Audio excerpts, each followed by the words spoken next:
ખેડૂત મિત્રો, આજે આપણે એક પ્રગતિશીલ ખેડૂત જોડે આવ્યા છીએ જેમને આપણું ઓપ્ટિમા અને મેઘના વાપરેલું છે. તો એમને અઠવાડિયા પહેલાં ઓપ્ટિમાનો અને મેઘનાનો ભેગો સ્પ્રે કરેલો છે. તો આજે આપણે પૂછીશું કે એમને ઓપ્ટિમા અને મેઘના છાંટ્યા પછી એમને રિઝલ્ટ કેવું દેખાય છે. સારું. તો પહેલાં શરૂઆત કરીશું એમના પરિચયથી. તો તમારું નામ જણાવો. દીપકભાઈ કેશુભાઈ લોધા. Mobile number 9904956131. ગામ કયું? દિશા. તો દીપકભાઈ, તમે ઓપ્ટિમા અને મેઘના છાંટી તો એના પછી તમને મગફળીમાં શું શું ફરક દેખાય? રિઝલ્ટ સારું. સોયામાં સારું બધું રિઝલ્ટ આવ્યું. સોયામાં ગ્રીનરીમાં તમને કેવું લાગે છે? સારું સારું. તો બીજા ખેડૂત મિત્રોને ભલામણ માટે શું કરશો? સારું એમને વપરાય એમને. અને તમે જે આ બે પ્રોડક્ટ વાપરી છે તે કેટલા વીઘાની અંદર વાપરેલી છે? મેં વાગરી 25 વીઘામાં. ખેડૂત મિત્રો, 25 વીઘામાં ટોટલ સ્પ્રે કરેલો છે અમને. અને બધી જગ્યાએ મગફળી આપણે જોઈ શકીએ છીએ આ પ્રમાણેની મગફળી છે.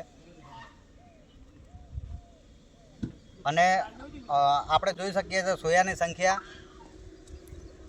અને મગફળીના પોટ્સ પણ જુઓ તમે. અને એકદમ ગ્રીનરી છે મગફળીમાં. તો બીજા ખેડૂત મિત્રોને ભલામણ માટે શું કહેશો દીપકભાઈ, કે આ પ્રોડક્ટ વાપરવી જોઈએ એમને. રિઝલ્ટ સારું છે અને વાપરવી જોઈએ એમને.